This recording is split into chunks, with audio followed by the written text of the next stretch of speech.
I'm very excited about our next guest. It is Holly Knight, and it is I Am the Warrior, My Crazy Life, Writing the Hits and Rocking the MTV 80s.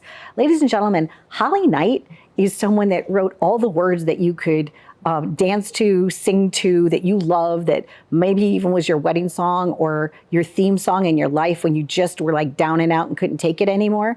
Ladies and gentlemen, that's Holly Knight, and she's here. Holly, welcome to the show. Hi, Donna. Thank you for having me. So excited to have you here. You have written like all of the best songs, whether it was for Pat Benatar or Tina Turner. At what point in your journey did you get a song that like made it to the top 40? What was that moment like from just being a songwriter to like a songwriter? Well, the first time I heard a song of mine on the radio, I freaked out. I was in my band Spider, and we had just released a single called New Romance, and it came on the biggest station on New York because we were from New York, so we had an inside, so we were New York's own, you know. And the minute I heard it, I started running to my phone. Of course, we didn't have cell phones then, so I'm calling everybody, but turn on WNEW, we're on the radio. And it just, yeah, it was sort of a quantum leap from being, I guess, amateurs to professionals. It was very exciting. It was kind of surreal. There's a piece of art in your book that's a sword, and it has something to do about calling the wolves. And I wanted to know, is that a tattoo of yours, or why the significance of that in your book? No, but maybe it should be a tattoo. It says, "You can't throw me to the wolves. They come when I call." And it's something I actually read somewhere at one point. You know, that is my ethos. It's like whatever you dish out to me, I can handle it. And I actually have a dog. It's probably the closest thing to a wolf.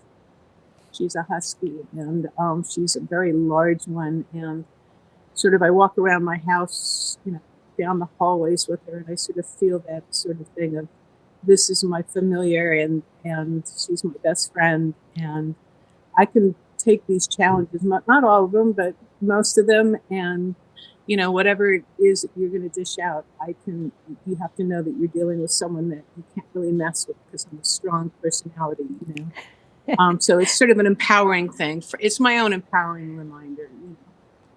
Well, I love that. I love that things for you empower you, because you've been so good at empowering all of us. I mean, just take like for the best, right? Okay. That's just one of your hits. It goes on and on and on. You are like in the Songwriters Hall of Fame. Holly, it just gets so good here. But let's just talk about that one song in particular, you know, because I love it, because I loved it when it first was there. And then Schitt's Creek made it even, you know, more famous for you. Let's talk about that particular song. You're talking about the best, obviously. There were 3 episodes actually on Schitt's Creek, so it was the gift that keeps on giving. And first time, one of the characters was lip syncing to the Tina Turner one. Then the second one, Noah Reid did his own beautiful pared down version of it.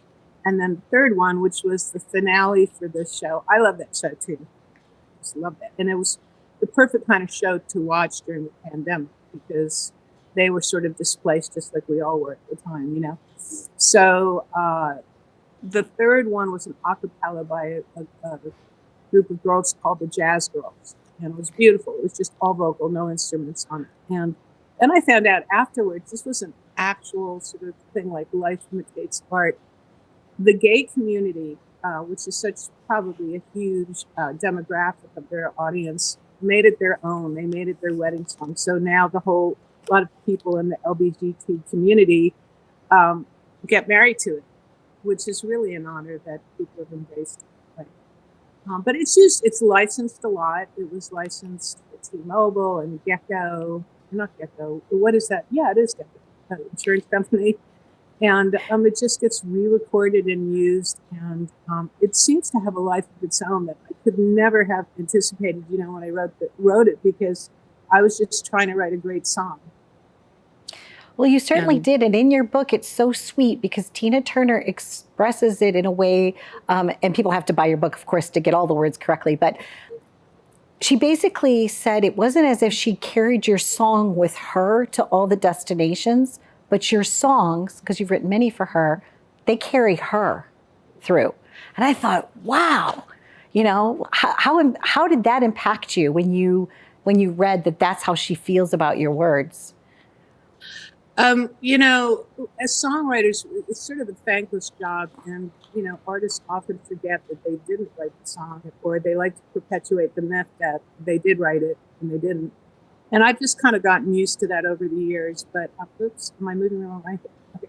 So, when she wrote that to me, it was sort of, I guess, a long time coming. She doesn't mince words, and to say something all like that, I burst into tears because I didn't know she felt that way about my songs that strongly. But clearly, I mean, the fact that she was cutting them and coming back to me over and over again was an indication that, she called me her rock writer, the little rock writer.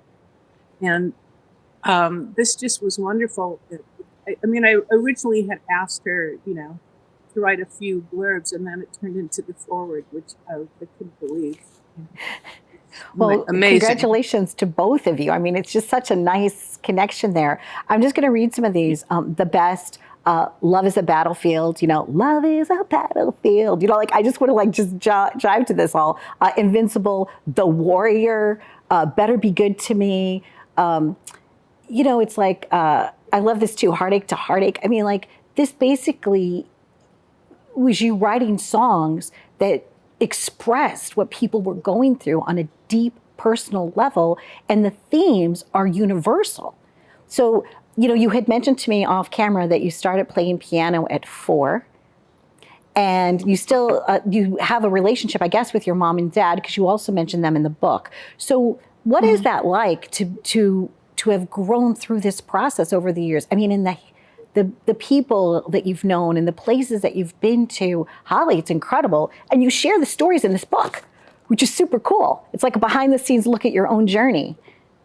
It is. So it's, there's a certain component of it, which is about actual songwriting and the process and what happened when I wrote these songs. But there's more. There's my story and my journey. And I think it's empowering because it's honest. I'm not trying to gloss over things. I try to remain humble and objective as much as possible, as much as anyone could. But I'm still a fan. I've been a fan of music and other artists for so long. So I kind of almost fangirl out sometimes when I'm talking in the book, because I can't believe that I've been given this amazing job and life. So I'm always feeling a lot of gratitude. And there's not many, but there's a few telling sort of more edgier, darker moments in the book. And let's face it, it was the 80s, which was a time of decadence, and I say sex, drugs, and rock and roll. And it wasn't just that way for men. And that's why I think women like it, and men as well, because, we were all in the same industry, in the same boat. And it was a crazy time. And it's sort of my, I guess, my love letter to the 80s. It so resonates with me. I graduated high school in 1983. So they say that your particular love of music, or the genre that you relate to the most, were the songs that you heard at that particular age.